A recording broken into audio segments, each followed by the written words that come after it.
ক্রিকেটের সব খবরাখবর সবার আগে পেতে এখনই সাবস্ক্রাইব করুন এবং বেল বাটনে প্রেস করুন। আগামীকাল থেকে শুরু হতে যাচ্ছে বিপিএল এর প্লে অফ পর্বের ম্যাচ। এবারের বিপিএল এ প্লে অফ নিশ্চিত করেছে Dhaka Dynamites, Chittagong Vikings, Comilla Victorians ও রংপুর রাইডার্স। এই 4 দলের লড়াই শুরু হবে আগামীকাল থেকে। এদিকে এবারের বিপিএল এ দারুণ ছন্দে আছে চিটাগাং ভাইকিংস। শক্তিশালী দল গঠন করেছে তারা, তবে প্লে অফের ম্যাচ শুরুর আগে দুশ্চিন্তায় পড়ে গেছে তারা। চিটাগাং ভাইকিংসের সবচেয়ে বড় দুশ্চিন্তার কারণ হলো মোহাম্মদ শেজাদ চলে যাওয়া ও মোসাদ্দেক হোসেনের ইনজুরিতে পড়া।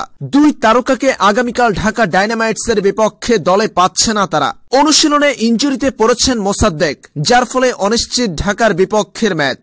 তবে এত সব অস্বস্তির মাঝেও স্বস্তির খবর পেয়েছে চিটাগাং ভাইকিংস। দীর্ঘ ইনজুরি কাটিয়ে দলে ফিরছেন রবি ফ্রাইলিং।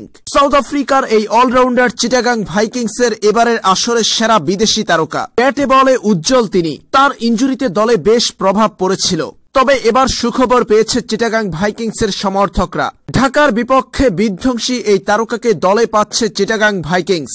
ইনজুরি কাটিয়ে উঠেছেন তিনি, এমনটা নিশ্চিত করা হয়েছে চিটাগাং ভাইকিংসের পক্ষ থেকে। এছাড়াও অনুশীলন শেষে সংবাদ সম্মেলনে এমনটা জানিয়েছেন রবি ফ্রাইলিং নিজেও।